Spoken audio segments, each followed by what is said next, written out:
ये आकाशवाणी रायपुर है। छत्तीसगढ़ी समाचार बुलेटिन के संग मीनल तिवारी के जय जोहार। अब सुनाओ आज के प्रमुख समाचार। मुख्यमंत्री ह आज मंत्रालय में ई ऑफिस प्रणाली और स्वागतम पोर्टल के करीन शुभारंभ। ये दोनों पोर्टल ले सरकारी कामकाज ला व्यवस्थित करे में मिलही मदद। केंद्रीय गृह और सहकारिता मंत्री अमित शाह 23 ले 25 अगस्त तक रायपुर दौरा में रही। छत्तीसगढ़ और पड़ोसी राज्य के मुख्य सचिव, पुलिस महानिदेशक मन संग अंतर्राज्यीय समन्वय बैठक में हुई शामिल। और उप मुख्यमंत्री और गृह मंत्री विजय शर्मा कहने कि राज्य सरकार महादेव बैटिंग ऐप के मामला सीबीआई ला सौंपी। अब समाचार विस्तार ले। मुख्यमंत्री विष्णुदेव साय आज मंत्रालय में ई ऑफिस प्रणाली और स्वागतम पोर्टल के शुभारंभ करीन। मुख्यमंत्री ई ऑफिस प्रणाली के पेज में मुख्य सचिव ला शासन के जम्मू विभाग में ई ऑफिस प्रणाली लागू करे के निर्देश जारी करीन। ई ऑफिस प्रणाली सबले पहली सामान्य प्रशासन विभाग में लागू करे जाथे। एकर बाद इला जम्मू विभाग में लागू करे जाही। एकर ले दस्तावेज में हेरफेर होए के संसो सिरा जाही। संगे संग अधिकारी मन के कामकाज के मॉनिटरिंग सरल हो जाही। उहे मुख्यमंत्री मंत्रालय में प्रवेश बर स्वागतम पोर्टल के शुभारंभ करीन।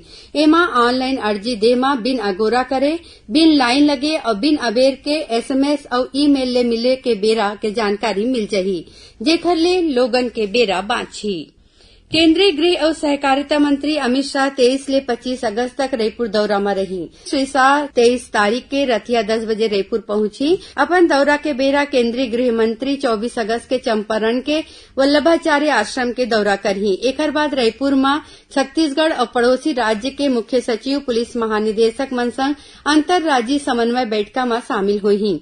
यही दिन श्री शाह छत्तीसगढ़ के वामपंथी उग्रवाद प्रभावित क्षेत्र में सुरक्षा और विकास संबंधी बैठक ली। अपन दौरा के आगू दिन 25 तारीख के रायपुर के एनसीबी ऑफिस के उद्घाटन करही और समीक्षा बैठक में भाग ली। एकर बाद उमन छत्तीसगढ़ में सहकारिता के बढ़वार ले जुड़े एक आने बैठक में संघरही।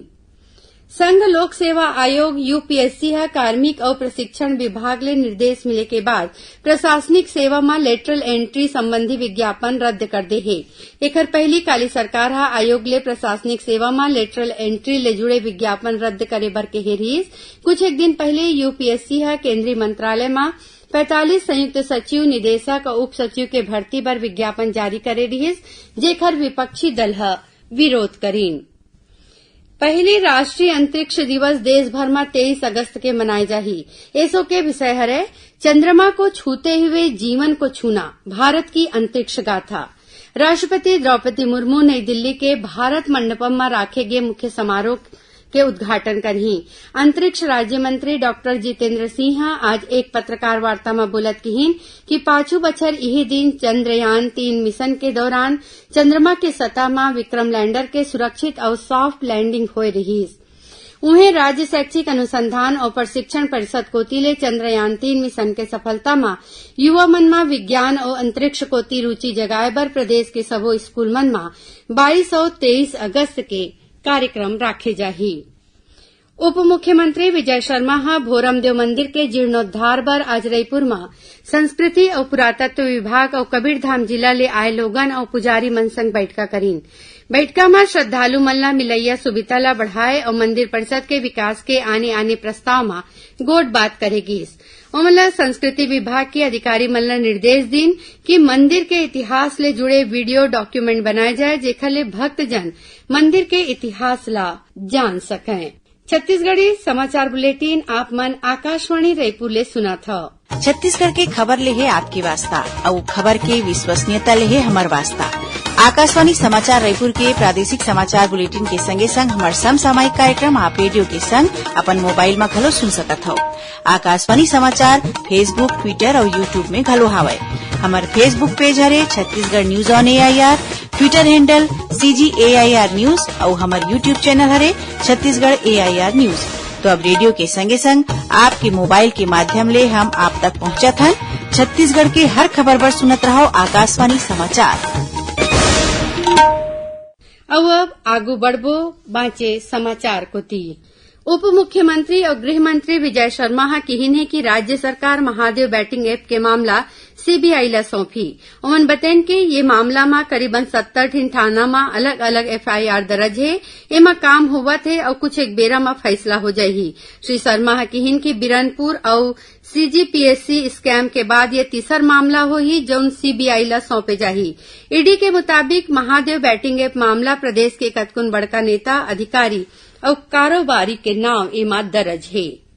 उप मुख्यमंत्री अरुण साव आज रायपुर में एक पत्रकार वार्ता में बोलत कहिन कि प्रदेश में 27 जुलाई ले 10 अगस्त तक जन समस्या निवारण पखवाड़ा के दौरान 1,30,000 अर्जी मिले है, जेमा ले 48,000 अर्जी के निपटारा कर दे गे है। बाँचे अर्जी के जल्दी निराकरण करे के कार्रवाई होवत है। उमन कहिन कि लोगन के जरूरत और मांग ले जुड़े काम वर्षा के सेती नहीं हो पाए है। वर्षा के बाद वो काम ला पूरा करे जाही। श्री साव बताइन कि समस्या ला तुरते सुलझाए बर नगरीय निकाय और प्रशासन विभाग 900 करोड़ रुपया के रकम जारी करे के फैसला ले है। एमा ले 450 करोड़ रुपया अधोसंरचना मदले और 450 करोड़ रुपया 15वां वित्त आयोग मदले जारी करे जाही।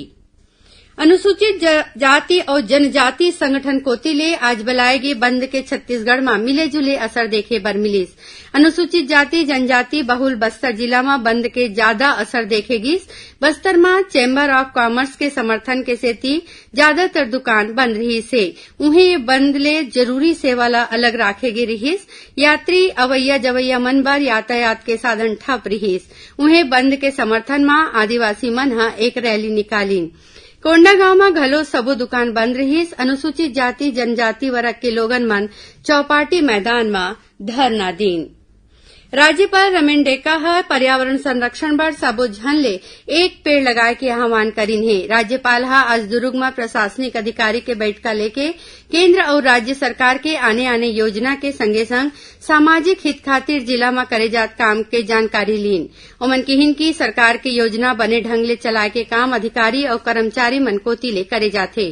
बैठका में राज्यपाल अधिकारी मन ले एजेंडावार 20 विषय में गोठ बात करीन। रायपुर के महंत घासीदास संग्रहालय परिसर में काली ले 24 अगस्त तक रंग पर्व नाट्य श्रृंखला के आयोजन होही। संस्कृति विभाग कोती ले राखे गए ये कार्यक्रम में आने नाटक ले छत्तीसगढ़ के जनजाति और लोक संस्कृति के झलक दिखाए जाही। ये नाट्य श्रृंखला के प्रस्तुति हर एक दिन संध्या 7 बजे ले होही। रंग पर्व के पहले दिन काली गोदना नाव के नाटक में देवार जनजाति के जीवन शैली, कला और संस्कृति ला दिखाई जाही। बालोद जिला के कोरगुड़ा गांव के सरकारी प्राथमिक स्कूल में छत के प्लास्टर गिरे रे 4 झिन लइका गंभीर रूप ले घायल हो गए हैं। घायल लइका मन ला जिला अस्पताल में भर्ती कराए गए हैं। घटना के जानकारी मिलते पूर्व मंत्री और विधायक अनिला भेड़िया अस्पताल पहुंचिन और घायल लइका और उनकर परिवार वाले मन ले भेंट करके हर संभव मदद के भरोसा देवाइन। आकाशवाणी रायपुर डहरले अबले थोड़ी देर बाद रायपुर के चौबे कॉलोनी स्थित महाराष्ट्र मंडल में स्वतंत्रता के उत्सव शाम सिंदूरी कार्यक्रम के आयोजन करे जाही। ये कार्यक्रम में पंडित प्रभाकर कश्यप और पंडित दिवाकर कश्यप ख्याल गायन के प्रस्तुति दीही। उन्हें डॉक्टर नमन दत्त डहरले सुगम संगीत के प्रस्तुति दे जाही। और अब थोरकुन समाचार सार में मुख्यमंत्री विष्णुदेव साय के रायपुर स्थित निवास कार्यालय में हर बृहस्पति के होवैया जन दर्शन कार्यक्रम काली 22 तारीख के कोनो कारण ले स्थगित कर दे गए है। राजनांदगांव जिला के डोंगरगढ़ मां बमलेश्वरी मंदिर में ट्रस्ट समिति कोती ले चलाए जात रोपवे के मरम्मत काम कराए जाते।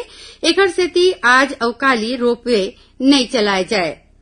और छत्तीसगढ़ उच्च न्यायालय कर्मचारी संघ के राष्ट्रीय अध्यक्ष और सेक्शन अधिकारी प्रमोद पाठक ला हाई कोर्ट परिसर में अनुशासनहीनता के आरोप में रजिस्ट्रार जनरल निलंबित कर दे है। आखिर में प्रमुख समाचार एक घाव फेर। मुख्यमंत्री आज मंत्रालय में ई ऑफिस प्रणाली और स्वागतम पोर्टल के करीन शुभारंभ। ये दोनों पोर्टल ले सरकारी कामकाज ला व्यवस्थित करे में मिलही मदद। केंद्रीय गृह और सहकारिता मंत्री अमित शाह 23 ले 25 अगस्त तक रायपुर दौरा में रही। छत्तीसगढ़ और पड़ोसी राज्य के मुख्य सचिव, पुलिस महानिदेशक मन संग अंतर्राज्यीय समन्वय बैठका में हुई शामिल। और उप मुख्यमंत्री और गृह मंत्री विजय शर्मा हा कहिने कि राज्य सरकार महादेव बैटिंग ऐप के मामला सीबीआई ला सौंपी। एकरे संग छत्तीसगढ़ी समाचार बुलेटिन इहे सिरावत है। जय जोहार।